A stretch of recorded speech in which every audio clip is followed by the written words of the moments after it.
তাহলে আজকের টপিক কি পড়াতে চলেছি? ঘোড়া জীবাশ্ম ঘটিত প্রমাণ।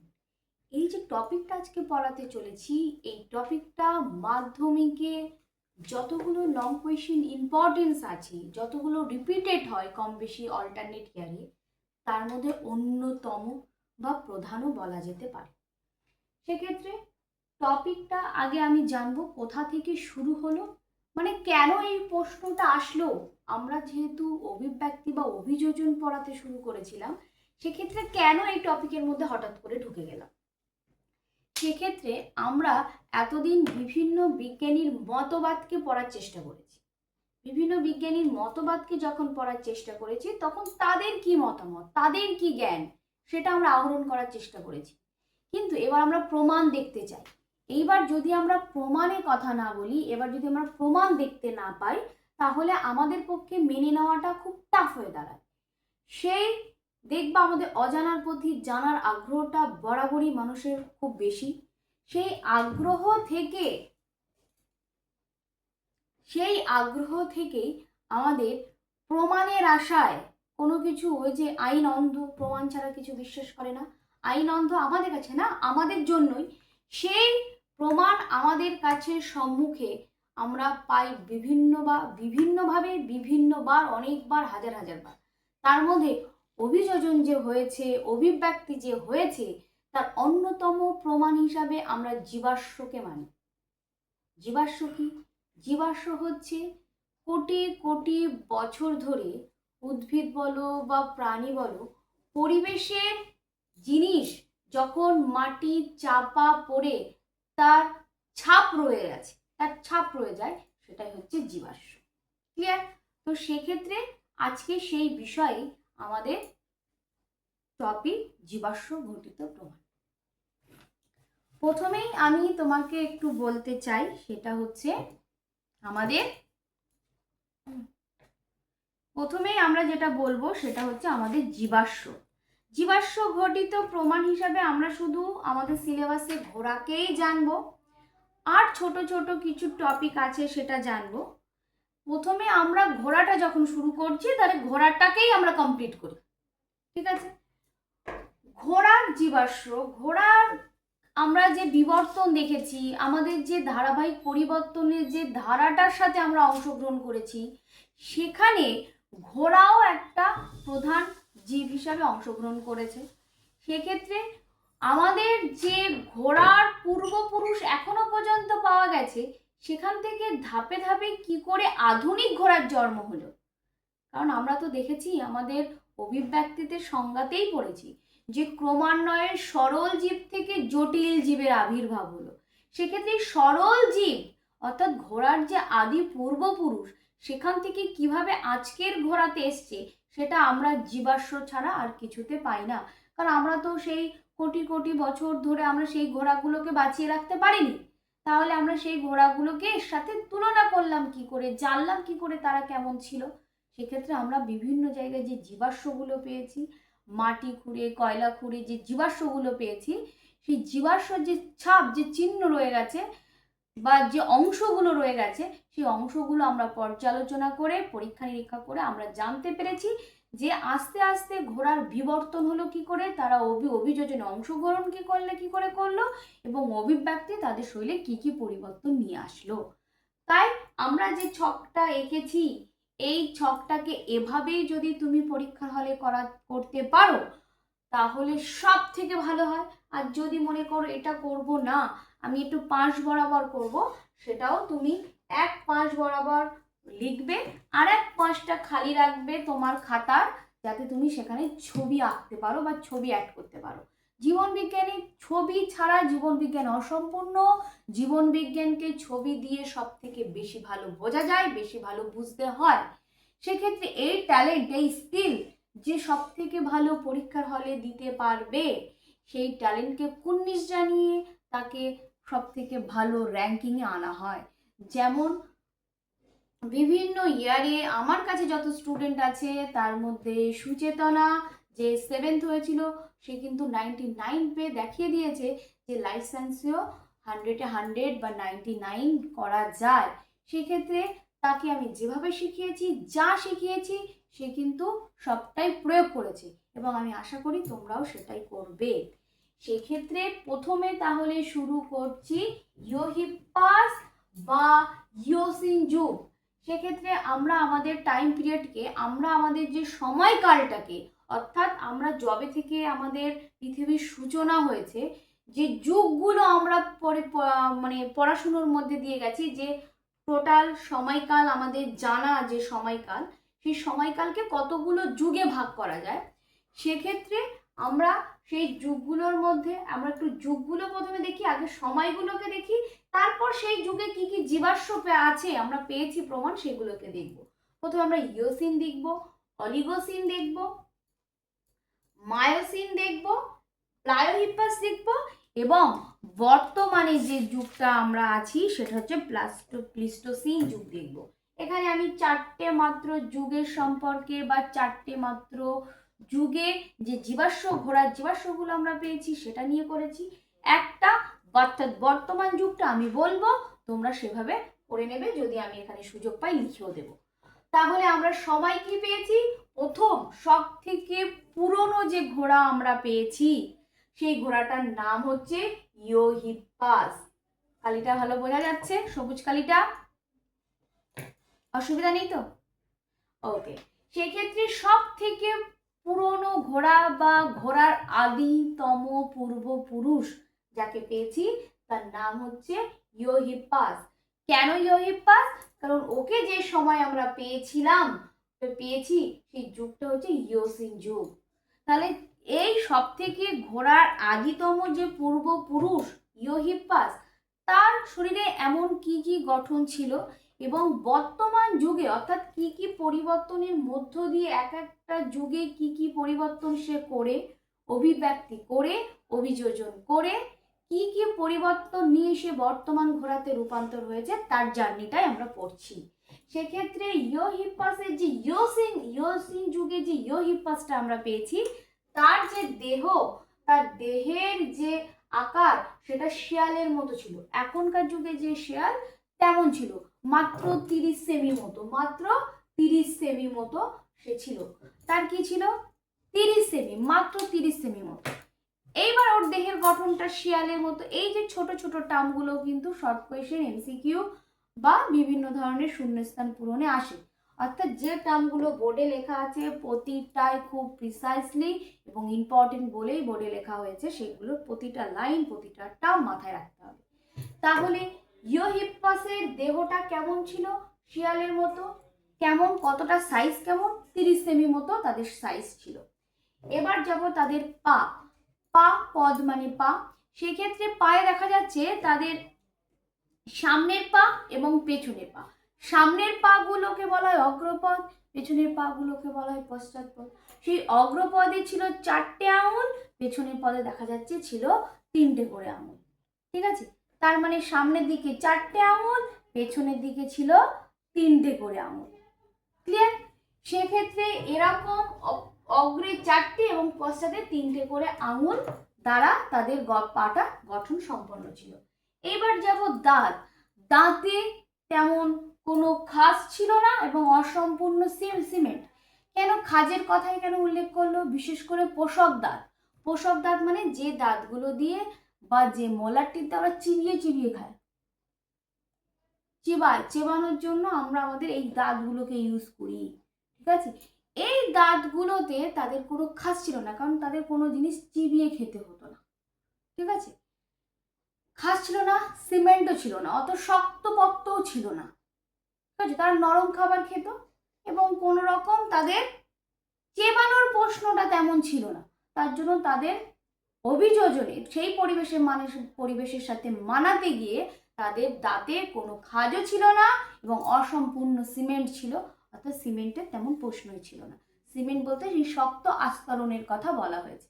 তাহলে এই যে বৈশিষ্ট্যগুলো পড়লাম, সেটা হচ্ছে আমরা ইওহিপ্পাসের কথা বললাম।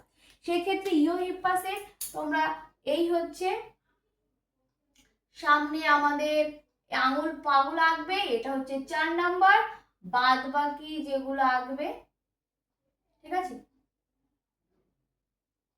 ভালো করে সুন্দর করে আঁকবে, আমি অতটা সুন্দর করে আঁকছি না, সেক্ষেত্রে কেমন করে আঁকবে সেটা হচ্ছে, এটা হচ্ছে পেছনে 5 নাম্বার পড়বে, এবং এটা 5 নাম্বার মানে এটা আমাকে বুঝতে হবে 2 number, 2 number, 3 number, 4 number. Clear? 2 3 5 4 5, কারণ কি এটা 3D পিকচার, তো ওই জন্য এইভাবে দেখানো হচ্ছে, এইভাবে। কারণ এরকম আঙুলগুলো তো এইভাবে ছিল না পরপর, যদি পরপর থাকতো তাহলে আমি 1 2 3 4 এরকম নাম করে দিতাম, কিন্তু ওরা এইভাবে ছিল, ঠিক আছে, এইভাবে।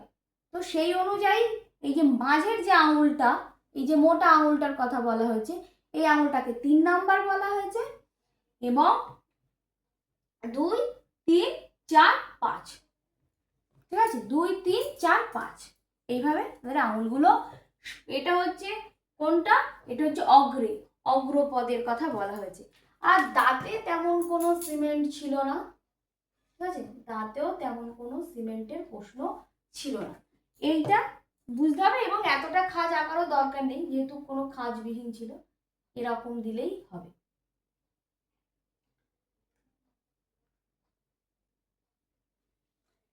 এইবার আসবো ছবিগুলো আরো তোমরা নিজেরা স্পষ্ট করে আঁকার চেষ্টা করবে। আমি জাস্ট দাঁত আর পায়ের ছবিটাই এখানে ব্যাখ্যা করছি, তোমরাও ঘোড়াগুলো এসব আঁকার দরকার নেই, শুধু পা দাঁতকে একদম সঠিকভাবে ছবি এবং ব্যাখ্যা করার চেষ্টা করবে, ঠিক আছে। নেক্সট হচ্ছে আমরা যে যুগটার কথা পড়বো, সেই যুগটা হচ্ছে মেসোহিপ্পাস, যুগটা না, মেসোহিপ্পাস। এটা হচ্ছে ঘোড়ার নাম। যে জীবাশ্মটা আমরা ইওহিপ্পাসের পরে পেয়েছিলাম, সেই জীবাশ্মটা ঘোড়া, সেই জীবাশ্ম নাম হচ্ছে মেসোহিপ্পাস। কোন যুগে গিয়ে আমরা পেয়েছিলাম? আমরা অলিগোসিন যুগে গিয়ে সেই ঘোড়াটাকে পেয়েছিলাম। দেখলাম সেই ঘোড়ার জীবাশ্ম যখন আমরা পরীক্ষা নিরীক্ষা করতে গেলাম, তখন আমরা দেখলাম যে আমরা ইওহিপ্পাসের দেহে যেমন 30 সেমির মতো পেয়েছি, এটা কিন্তু তার থেকে প্রায় দ্বিগুণ 60 সেমির মতো, ভেড়ার মতো, বড়সড় একটা ভেড়ার মতো আকৃতি সঙ্গে। এবং যখন ওদের পা নিয়ে আমরা পরীক্ষা নিরীক্ষা করলাম, তখন দেখলাম ওদের পা আগে ছিল 4টে করে আঙুল, পেছন দিকে 3টে আঙুল। এখানে গিয়ে দেখছি সামনের দিকেও 3টে আঙুল, পেছন দিকেও 3টে আঙুল। তার মানে কি হলো? পায়ে একটা আঙুলের সংখ্যা কমে গেল। কেন কমে গেল? কারণ ও পায়ের সংখ্যা কমিয়ে একটাতে আনবে আস্তে আস্তে। এই একটাতে আনার মূল কারণ হচ্ছে ওকে শক্ত, যেহেতু মাটি নরম ছিল, এবার আস্তে আস্তে ডাঙা তৈরি হচ্ছে, মাটি শক্ত হচ্ছে, সেই শক্ত জায়গায় ওকে এবার দৌড়াতে হবে। শক্ত জায়গায় দৌড়াতে হলে আঙুলগুলো এরকম ছড়িয়ে ছিটিয়ে থাকলে গ্রিপ করা যায় না, সহজে দৌড়ানো যাবে না। তাই খুর তৈরি করতে হবে। খুর দেখেছো? খুর দেখেছো? গরুর খুর দেখেছো? ঘোড়ার খুর দেখেছো? এই খুরগুলো যখন পুরনো জীবাশ্ম ঘেটে আমরা দেখলাম, তখন এই খুরগুলো তেমন ছিল না, কারণ তখন শক্ত মাটিও তেমন ছিল না এবং সেখানে তেমন দৌড়ানোর প্রশ্নও ছিল না। কিন্তু যত মাটি শক্ত হচ্ছে, যত দৌড়ানোর প্রশ্ন আসছে, তত আঙুল সংখ্যাগুলোকে কমিয়ে আনছে। একদম ইওসিন যুগ থেকে অলিগোসিন যুগে, অর্থাৎ ইওহিপ্পাস থেকে মেসোহিপ্পাসে দেহের আকৃতিও দ্বিগুণ বেড়ে গেল, আঙুলের সংখ্যাও একটা কমে গেল। ক্লিয়ার? এবং দাঁতেও দেখলাম অল্প খাজ এসছে। আগে চেবানোর জিনিস, চেবানোর তেমন প্রশ্ন ছিল না, নরম ছিল, নরম খাবার দাবার খেত, অত চিবিয়ে খাওয়ার দরকার ছিল না। কিন্তু এবার আস্তে আস্তে চেবাতে শুরু করতে হবে। শুরু করা এখনো হয়নি, শুরু করব। তার জন্য হালকা খাজ যুক্ত হয়েছে, মানে দাঁতে অল্প একটু খাজ নির্মিত হয়েছে। খাজটা অনেক বড় হয়ে গেল, অল্প করে দিলেই হবে, অল্প একটু খাজ যুক্ত হয়েছে।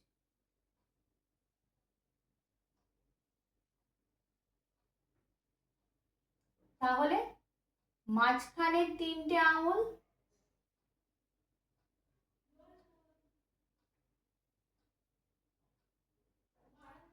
তাহলে কোন আঙুলের সংখ্যাটা কমে গেল? এখানে তোমার কিন্তু এই হচ্ছে 3 4 2, 5 নাম্বার যে আঙুলটা ছিল সেটা কিন্তু কমে গেল। এখানে 5, মানে সেটা না থাকার মতো হয়ে গেল। ঠিক আছে, এইবার আমরা যাচ্ছি নেক্সট স্টেপে। তাহলে আমরা দেহের আকৃতি দ্বিগুণ পেলাম, একটা আঙুলের সংখ্যা কম কম পেলাম, আর দাঁতে অল্প একটু খাঁজ ছিল না, সেই খাঁজটা অল্প একটু আসলো। ঠিক আছে, এইবার আমরা যাব হচ্ছে কোন যুগে? মায়োসিন যুগে। মায়োসিন যুগে যে আমরা যে জীবাশ্মটা পেয়েছি সেটা হচ্ছে মেরিচিপ্পাস। মায়োসিন যুগে যে জীবাশ্মটা পেয়েছি সেটা হচ্ছে মেরিচিপ্পাস। সেই জীবাশ্মকে আমরা যখন দেখলাম তখন আমরা টাট্টু ঘোড়া, টাট্টু ঘোড়া মানে ছোট ছোট ঘোড়া, এগুলো না ছবিতে সেই পক্ষী ঘোড়া একটা আমরা পড়েছি না, আমরা বিভিন্ন কাল্পনিক জগতে বলি না টাট্টু ঘোড়া চেপে যাব, এরকম যে গল্পগুলো কাল্পনিক গল্পগুলো পড়েছি, টাট্টু ঘোড়া মানে হচ্ছে ছোট টাইপের ঘোড়া, সাইজে ছোট ঘোড়া। কিন্তু তার সাইজটা ছোট হলেও সে কিন্তু 60-এর থেকে অনেক বেশি, প্রায় 100 সেমির কাছাকাছি ওর আকৃতি হয়েছে। এবং মাঝখানে কি হয়েছিল? সামনে 3টে আঙুল, পেছনে 3টে আঙুল।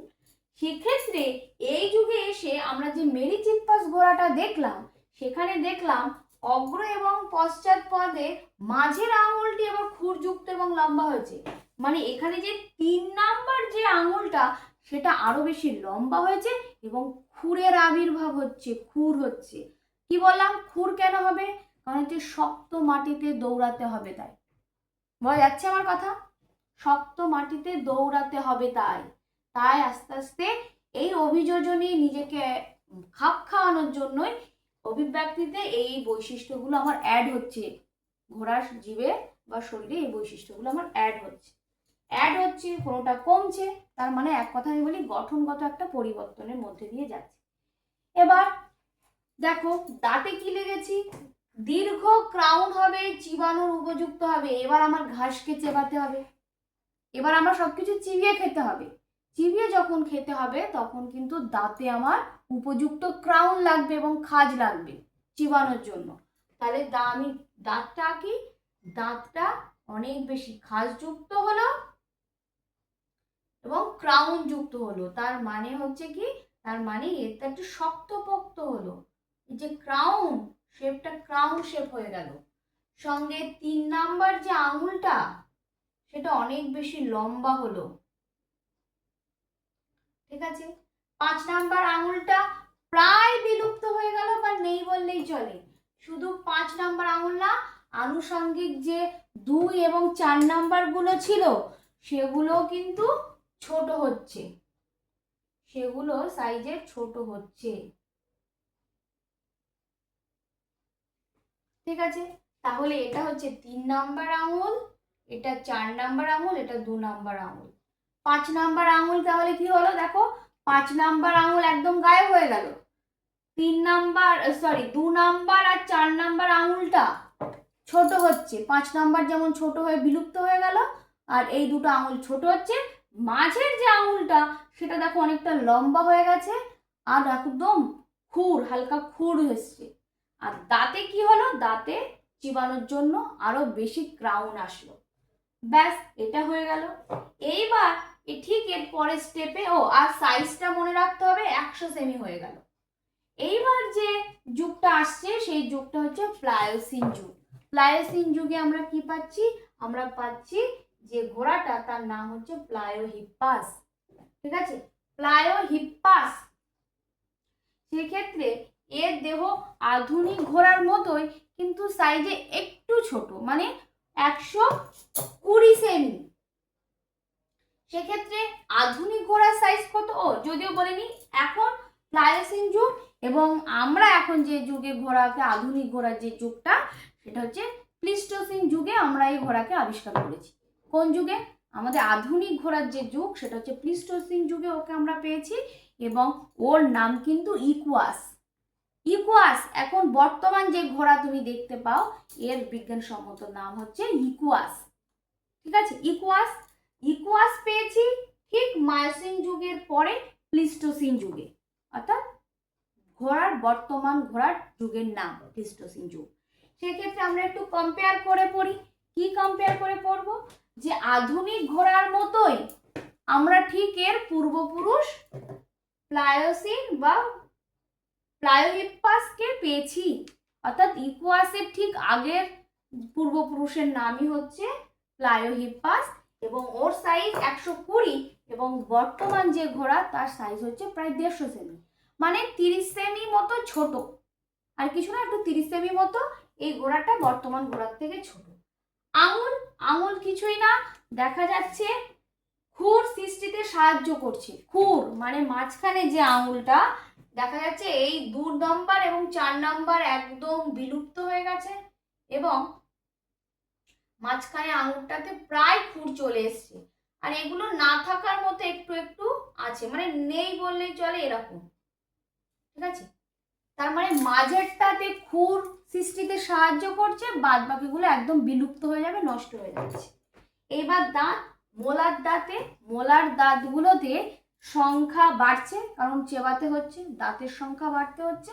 শুধু তাই নয়, দাঁতে খাজও আসছে, এবার কিন্তু চেবাতে শুরু করেছে, প্রায় চেবাতে শুরু করেছে, বোঝা গেছে।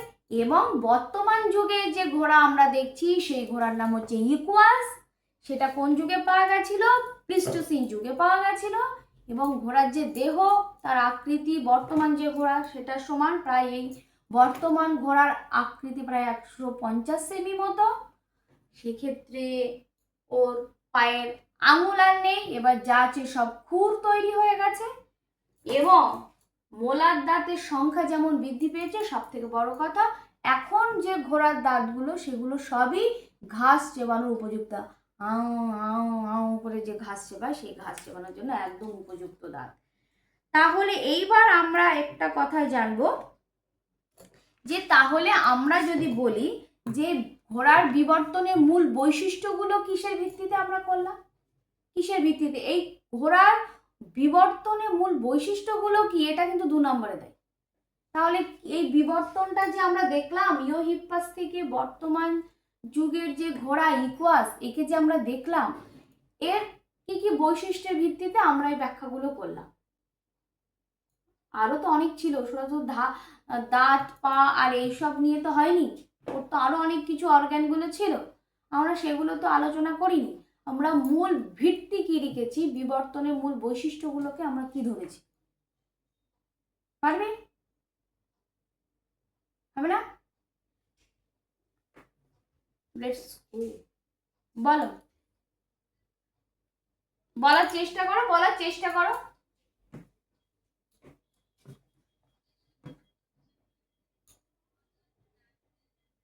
একদম প্রথম বৈশিষ্ট্য আমরা রেখেছি দেহ।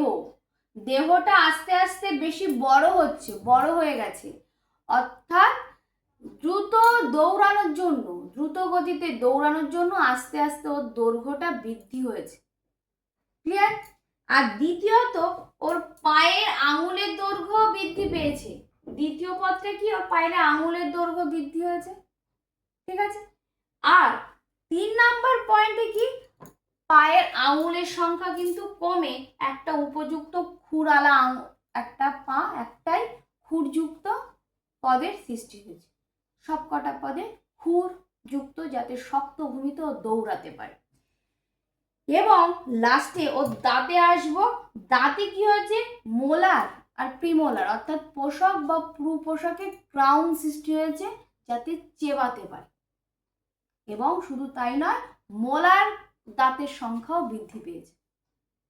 এইসব বৈশিষ্ট্যের ভিত্তিতেই আমরা ঘোড়ার জীবাশ্মটাকে সম্পূর্ণ আলোচনা করলাম।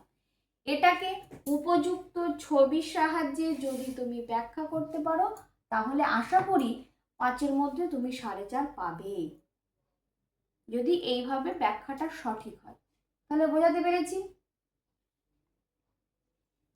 এইভাবেই করবে, বইতে কিন্তু এইভাবে দেওয়া নেই, বইতে এইভাবে আছে, এইভাবে নেই বলাটা ভুল, কিন্তু এটা আরো বেশি প্রিসাইজ, যতটুকু আমার মনে রাখতে হবে আমি ততটুকু বোর্ডে লিখেছি। তুমি যদি পারো তাহলে স্ক্রিনশট নাও।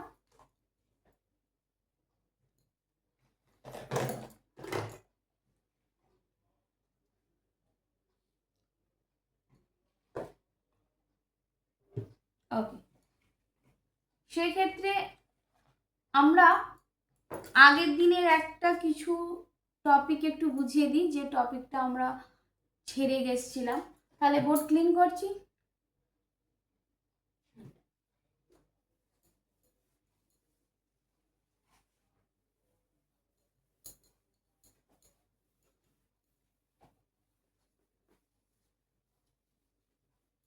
ঘোড়ার জীবাশ্ম কি বোঝা গেছে? অসুবিধা নেই তো?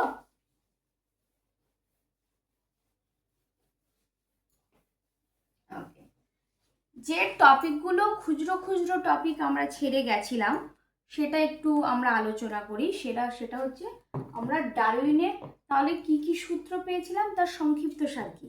প্রথমে তারপরে আমরা বলি সংক্ষিপ্তসার কি বা সিদ্ধান্ত কি নিয়েছিলেন তিনি।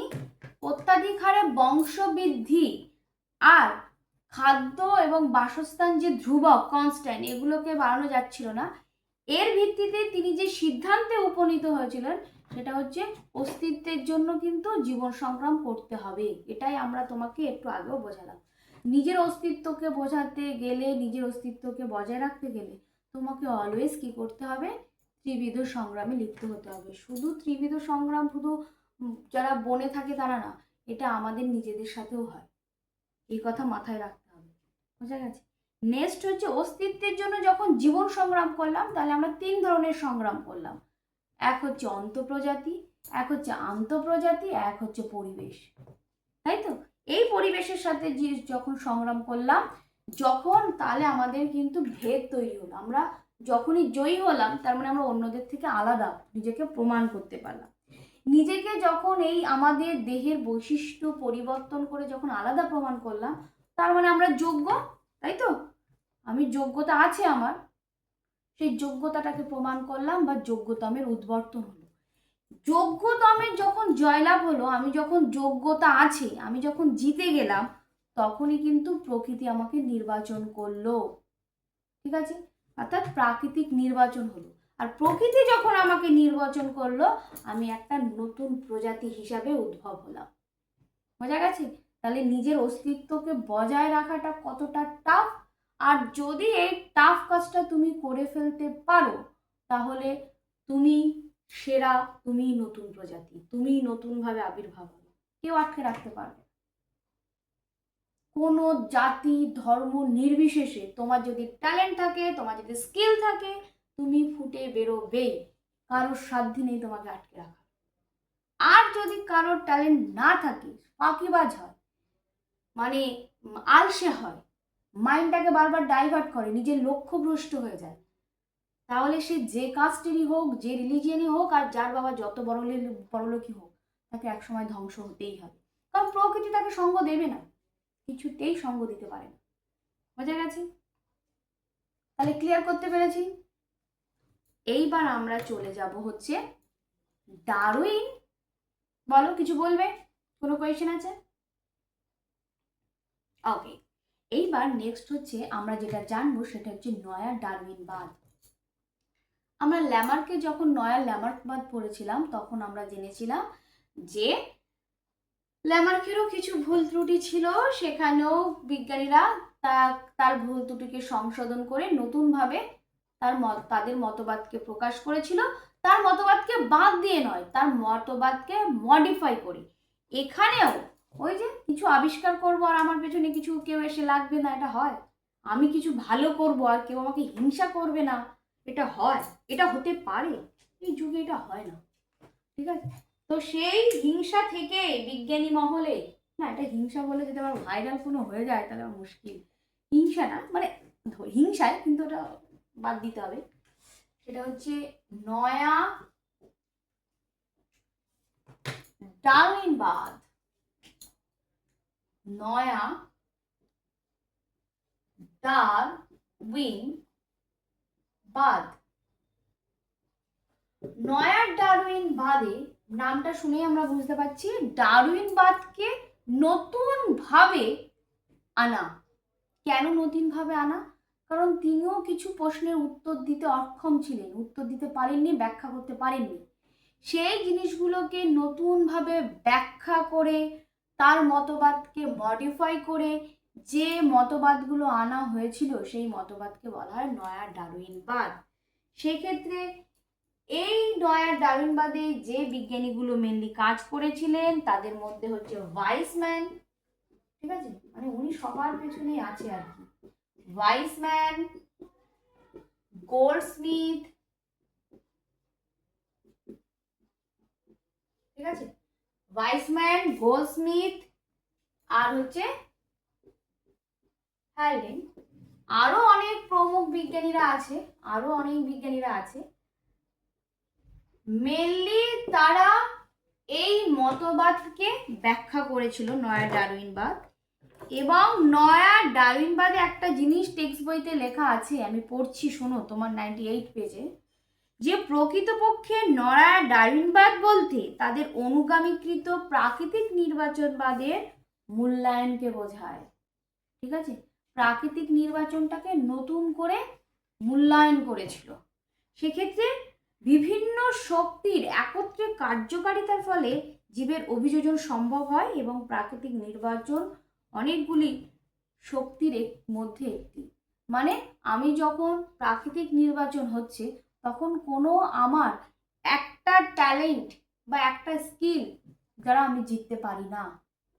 ঠিক আছে, আমাকে অনেকগুলো জিনিস হ্যান্ডেল করে অনেকগুলো শক্তিকে কাজে লাগিয়ে তবে আমাকে প্রাকৃতিক নির্বাচন করতে হবে। এবং অনেকগুলো শক্তি একটা শক্তি হিসাবে প্রাকৃতিক নির্বাচনবাদ উঠে এসেছিল। এই জিনিসটা ওনারা নতুনভাবে মূল্যায়ন করে, অর্থাৎ নতুনভাবে বিশ্লেষণ করে দেখান, সেটা হচ্ছে নয়া ডারউইনবাদ। নয়া ডারউইনবাদ এটা কিন্তু 1 নাম্বার বা 2 নাম্বারের কোয়েশ্চেনের জন্য ভীষণ ইম্পর্টেন্ট। ভিভিআর ল্যামার্কবাদ যতটা ইম্পর্টেন্ট নয়, তার থেকে বেশি ইম্পর্টেন্ট হচ্ছে নয়া ডারউইনবাদ। সেক্ষেত্রে নয়া ডারউইনবাদেও কিছু ডারউইনের কিছু ত্রুটি ছিল। ডারউইনবাদের ত্রুটি, ঠিক আছে, বিজ্ঞানীও সঠিক কিছু ব্যাখ্যার উত্তর মানে সঠিক উত্তর, কিছু কিছু প্রশ্নের উত্তর আমাদের কাছে আজও অজানা। ঠিক আছে, অজানা বলতে আজও অজানা না, সরি, আমি যে স্টেটমেন্টটা ভুল দিলাম, সেটা হচ্ছে এক সময় অজানা ছিল, মানে তিনিও ব্যাখ্যা করতে অক্ষম ছিলেন, তিনিও ব্যাখ্যা করতে পারেননি, কিন্তু আজ আমাদের কাছে তা জানা। এবং সেই ত্রুটিগুলো কি, সেই তিনি কোন কোন প্রশ্নের উত্তর দিতে পারেননি, সেটা নিয়ে ডারউইনবাদের ত্রুটি। প্রথম ব্যাখ্যা, যে মিউটেশনের ব্যাখ্যা তিনি করতে পারেননি। হঠাৎ করে যে জিনের পরিবর্তন হয় এবং সেটা যে পার্মানেন্ট হয়ে যায় এবং বংশ পরম্পরায় সেটা চলতে থাকে, এই যে হঠাৎ মিউটেশন, হঠাৎ যে জিনগত পরিবর্তন, এটার ব্যাখ্যা তিনি করতে পারেননি। তিনি এই মিউটেশনকে বলেছে প্রকৃতির খেলা, ও প্রকৃতি যেমন খেলা করে আর কি। ঠিক আছে, তিনি মিউটেশনকে প্রকৃতির খেলা বলে উড়িয়ে দিয়েছিলেন। মিউটেশনকে প্রকৃতির খেলা বলে উড়িয়ে দিয়েছিলেন, প্রকৃতির খেলা বলে উল্লেখ করে, কিন্তু অ্যাকচুয়ালি সেটা কি, মিউটেশন। সেটা কিন্তু আমাদের প্রমাণ করেন হচ্ছে ওয়াইসম্যান। ঠিক আছে, নেক্সট উনি, আমাদের বডিতে 2 ধরনের কোষ আছে, মানে আমরা সব কোষের মাধ্যমে তো আমরা বংশ বিস্তার করতে পারি না, সব কোষের মাধ্যমে আমরা আমাদের বৈশিষ্ট্যগুলোকে সন্তানের মধ্যে দিতেও পারি না, তাই না? আমাদের তাহলে 2 ধরনের কোষ আছে, এক হচ্ছে দেহ কোষ, একটা হচ্ছে জনন কোষ, তাই তো? আমাদের তাহলে ডারউইন, তাহলে এই আমাদের তাহলে 2 ধরনের কোষ, দেহ কোষ এবং জনন কোষ। এই জনন কোষে যে ভ্যারিয়েশন হয়, প্রকরণ হয়, ক্রসিং ওভার হয়, এই কথা তিনি ভালো করে ব্যাখ্যা করতে পারেননি। মানে প্রকরণ কিভাবে তৈরি হয় এর ব্যাখ্যা উনি করতে পারেনি। জনন কোষে প্রকরণের ব্যাখ্যা করতে অক্ষম ছিলেন।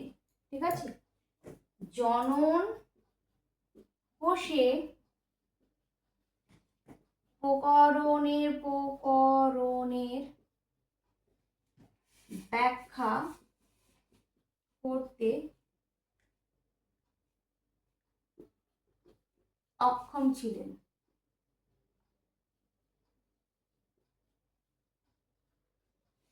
এবং আরো একটা ত্রুটি উনি করেছিলেন, সেটা হচ্ছে প্রকরণের উৎপত্তি, প্রকরণ কোথা থেকে হয়েছিল, মানে ওই যে ক্রসিং ওভার কোথা থেকে কি হচ্ছে, কায়াজমা, এই যে প্রকরণের যে ব্যাখ্যা, মানে এই একই কথায় 2টো ভাগে আমরা ভাগ করতে পারি। এই জনন কোষটাকে ব্যাখ্যা করতে পারি এইভাবে, যে তুমি জনন কোষটা কি, জনন কোষের মাধ্যমে যে একটা বৈশিষ্ট্য আরেকটা বৈশিষ্ট্যের আমাদের আরেকটা জেনারেশনের মধ্যে যায়, সেটা উনি যেমন ব্যাখ্যা করতে পারেনি। প্রকরণ কোথা থেকে উৎপত্তি হচ্ছে, কোথা থেকে তার সূচনা, সেটা উনি ব্যাখ্যা করতে পারেনি। তার মানে এক কথায় লিখতে পারি, প্রকরণের উৎপত্তি, প্রকরণ তো ব্যাখ্যা করতে পারেনি, প্রকরণ কোথা থেকে তৈরি হচ্ছে সেটাও ব্যাখ্যা করতে পারেনি।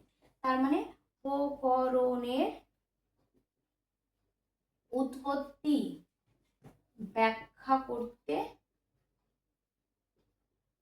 পারেননি, পারেননি লিখে অক্ষম লিখতে পারো, পারেননি। ঠিক আছে। ডারউইনবাদের ত্রুটিও কিন্তু ইম্পর্টেন্ট, বিশেষ করে মিউটেশন তত্ত্ব তিনি ব্যাখ্যা করতে পারেনি, প্রকৃতির খেলা বলে উড়িয়ে দিয়েছে। এই লাইনটা ভীষণ ইম্পর্টেন্ট। ঠিক আছে, VVVI, এটা এক গেল। এবার ল্যামার্কবাদ আর ডারউইনবাদের মধ্যে কিছু পার্থক্য আছে। তার মানে কি, ল্যামার্ক যে জিনিসগুলোকে যেভাবে ব্যাখ্যা করেছেন, ডারউইন সেই জিনিসগুলো আবার সেইভাবে ব্যাখ্যা করেননি, তার মতামতগুলো আলাদা। সেই তাহলে এটা মুছে দিলাম। সেই ক্ষেত্রে ডারউইনবাদ এবং ল্যামার্কবাদের পার্থক্যটা, সেটাও কিন্তু ইম্পর্টেন্ট। ঠিক আছে, সেই ক্ষেত্রে আমরা এই টপিকটা শেষ করার মাধ্যমে পুরো টপিকটা শেষ করব, মানে আজকের পুরো টপিকটা শেষ করব। নেক্সট দিন আরো দুটো তিনটে ক্লাস হবে, যে ক্লাসের মাধ্যমে আমরা অভিব্যক্তি এবং অভিযোজনটাকে সম্পূর্ণরূপে জানব। সেক্ষেত্রে ল্যামার্কবাদ, প্রথমে আমরা যেটা জানবো হচ্ছে প্রতিপাদ্য বিষয়। ঠিক আছে, প্রতিপাদ্য বিষয় মানে কি কি বিষয়ের উপরে তাদের মতবাদের পার্থক্যগুলো ছিল। প্রতিপাদ্য বিষয়,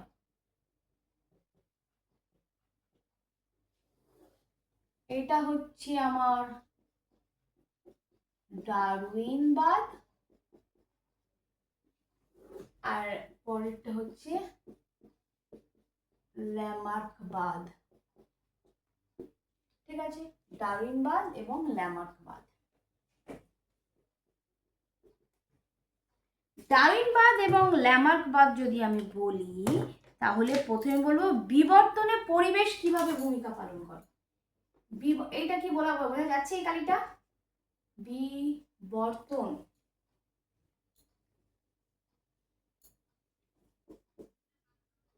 ওকে,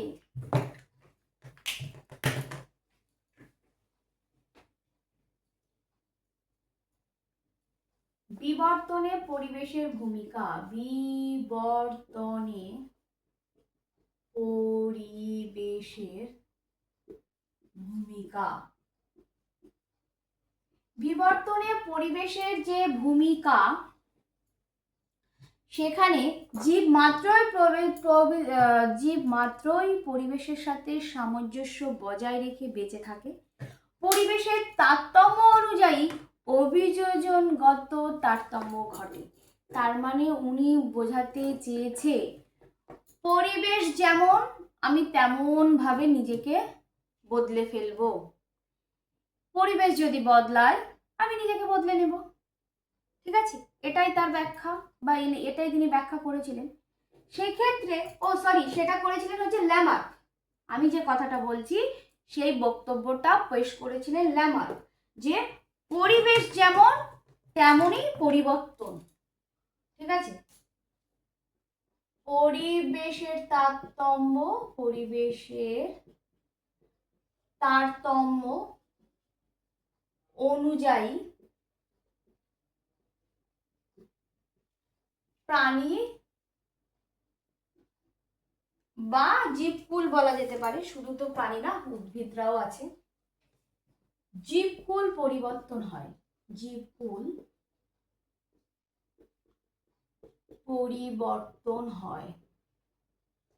কিন্তু সেক্ষেত্রে ডারউইন বলছে না, যখনই এই পরিবেশগুলো চেঞ্জ হয়, ওয়েদার চেঞ্জ হয় বা পরিবেশ পরিবর্তিত হয়, তখন প্রতিটা জীবকুল ত্রিবিধ সংগ্রামে লিপ্ত হয়। সব সময় ত্রিবিধ সংগ্রাম হচ্ছে, এই সংগ্রামের মধ্যে যে জিতবে সেই টিকে যাবে, যে জিতবে না সে বাদ, টাটা বাই বাই। সব সময় পরিবেশের সাথে যে টিকে থাকতে পারছে না সে ধূলিসাৎ হয়ে যাবে, নিশ্চিহ্ন হয়ে যাবে, যে টিকে যাবে সে হচ্ছে একদম সেরা, এক্সিলেন্ট। তাহলে জীবন সংগ্রামে জয়ী হতে হবে, জীবন সংগ্রামে জয়ী হতে হবে। সেক্ষেত্রে কিন্তু আমরা নিজেরাও যেটা ফেস করি যে ডারউইনের, সেক্ষেত্রে ডারউইন কিন্তু অনেকটা ঠিক বলে, সবাই কিন্তু টিকে থাকতে পারে না, জীবন সংগ্রামে লিপ্ত হয় সবাই, কেউ টিকে থাকে কেউ টিকে থাকে না। এটা আমরা এই মতবাদটা আমরা বেশি গুরুত্ব দিই, এই জন্য ওনাকে আমরা বেশি ভালোবাসি। ঠিক আছে, দুজন নেমন্তন্ন খেতে এসছে, ওই জন্য এনাকে একটু খাবার আমরা বেশি দিই, এনাকে একটু কম দিই। কারণ কি, এনার মতবাদের থেকে এনার মতবাদগুলো আমাদের কাছে বেশি ভালো লেগেছে, তাই। বুঝেছো? এইবার হচ্ছে অভিব্যক্তির কারণ। এইবার আমি যে প্রতিপাদ্য বিষয়টা হচ্ছে অভিব্যক্তি কেন হয়েছিল, অভিব্যক্তির কারণ। অভিব্যক্তির কারণ হিসাবে তুমি কি বলতে পারো? অভিব্যক্তির কারণ হিসাবে আমরা ল্যামার্কের মত অনুসারে বলছে যে অঙ্গের ব্যবহার এবং অব্যবহার সূত্রগুলো দায়ী। কোনো অঙ্গ আমি ব্যবহার করেছি, সেটা অনেক বেশি সবল এবং সুগঠিত হয়ে গেছে, যেটা আমি ব্যবহার করিনি সেটা ধীরে ধীরে বিলুপ্ত হয়ে গেছে, নিষ্ক্রিয় হয়ে গেছে। ঠিক আছে, কিন্তু যখন, তার মানে আমি যদি ল্যামার্ক পদে লিখি যে অঙ্গের ব্যবহার এবং অব্যবহার সূত্র প্রযোজ্য, অঙ্গের ব্যবহার ও অব্যবহার সূত্র প্রযোজ্য। সেক্ষেত্রে ডারউইন বলছে যারা জিতেছে তাদের কোনো এক্সট্রা স্কিল ছিল বা এক্সট্রা কোনো বৈশিষ্ট্য ছিল, তার জন্যই তারা জিতে গেছে। যারা 3টে সংগ্রামে জয়ী হয়েছে তারা অন্যদের থেকে নিশ্চয়ই কোনো আলাদা স্কিল বা আলাদা কোনো বৈশিষ্ট্য ক্যারি করছিল, তার জন্যই তারা জিতে গেছে। তাহলে এখানে আমরা লিখব যে সংগ্রামের জন্য বিভিন্ন ভেদ দেখা যায়। ওই জীবন সংগ্রামটা করার জন্য, সংগ্রামের জন্য ভেদ বা প্রকরণ তৈরি হয়, এবং লাস্ট যে প্রতিপাদ্য বিষয় সেটা হচ্ছে নিষ্ক্রিয় অঙ্গ। নিষ্ক্রিয় অঙ্গটা ভিভিআই।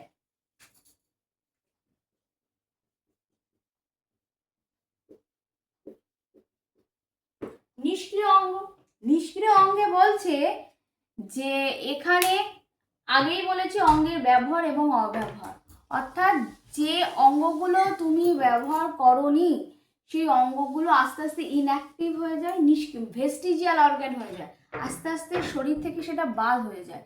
যেমন আমাদেরই নিষ্ক্রিয় অঙ্গ হিসাবে আমরা কক্সিস পেয়েছি, অ্যাপেন্ডিক্স পেয়েছি, নিকটেটিন পর্দা পেয়েছি, মেল ব্রেস্ট পেয়েছি। পুরুষের যে ব্রেস্ট সেটাও কোনো কাজের না, ঠিক আছে, কিন্তু পরবর্তীতে দেখা গেছে ওটা এক্সাইটমেন্টের কাজে লাগে। ঠিক আছে, বোঝা গেছে? বোঝা যায়নি? কোনটা বোঝা যায়নি? কোনটা রিপিট করব? বুঝতে পেরেছো? পুরুষের স্তন গ্রন্থি কোনো কাজে লাগে না, কারণ স্ত্রীদের স্তন গ্রন্থি সন্তান লালন পালনের কাজে লাগে। পুরুষের কি লাগে? ওই জন্য ওটা ভেস্টিজিয়াল অর্গান, ওটা কোনো কাজেই নেই না। ঠিক আছে, তাছাড়া কি, তাছাড়া আমাদের নিকটেটিন পর্দা, চোখের কোণার এই পর্দাটারও কোনো কাজ নেই তেমন। তাছাড়া অ্যাপেন্ডিক্স আমাদের বডিতে না থাকলেও কিছু যায় আসে না, কিন্তু ওগুলো কিন্তু একসময় কাজ করতো। আমরা যখন রনে বনে জঙ্গলে ছিলাম, আমরা যখন কাঁচা জিনিস খেতাম, সেলুলোজ জিনিস খেতাম, তখন কিন্তু ওর মধ্যে যে এনজাইমগুলো ছিল, সেই এনজাইম বা উৎসেচকগুলো কিন্তু সেই সেলুলোজকে ভাঙতে সাহায্য করতো। কিন্তু যেহেতু এখন আমরা কাঁচা জিনিস তেমন খাই না, তো সেই উৎসেচকগুলো বা সেই যে অঙ্গটার মধ্যে যে উৎসেচকগুলো তারা আছে, অ্যাপেন্ডিক্সের মধ্যে যে উৎসেচকগুলো নেই তারা, কিন্তু সেটা মাত্রা এতটাই কম এবং এতটাই আমাদের অপ্রয়োজনীয়, মানে কাজে লাগে না, সেক্ষেত্রে ওটা যদি কেউ বাদ দিয়ে দেয় তাহলেও খুব একটা অসুবিধা হয় না। তাহলে এই গেল নিষ্ক্রিয় অঙ্গের গল্প, যেখানে ল্যামার বলেছেন অঙ্গের অব্যবহার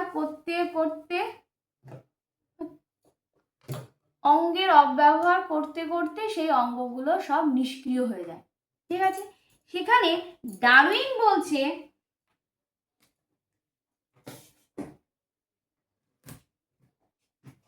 আগে লিখে নিন, অঙ্গের অব্যবহারের ফল, অব্যবহারের ফল। এই নিষ্ক্রিয় জিনিসটার ব্যাখ্যাতে, এই নিষ্ক্রিয় জিনিস ব্যাখ্যাতে ডারউইন বলছে আমি কিন্তু এই ব্যাখ্যা করতেই পারবো না, মানে ও নিষ্ক্রিয় অঙ্গ কিভাবে এসছে ডারউইন সে ব্যাখ্যা করতেই পারেনি। বোঝা গেছে? তার মানে আমি যদি বলি তাহলে ডারউইন নিষ্ক্রিয় অঙ্গে বলছে আমি ব্যাখ্যা করতেই পারবো না, আমি জানি না ওটা কি করে হয়। নিষ্ক্রিয় অঙ্গের ব্যাখ্যা করতে পারেননি। ক্লিয়ার? তাহলে নিষ্ক্রিয় অঙ্গের ব্যাখ্যা কিন্তু ডারউইন করতে পারেনি।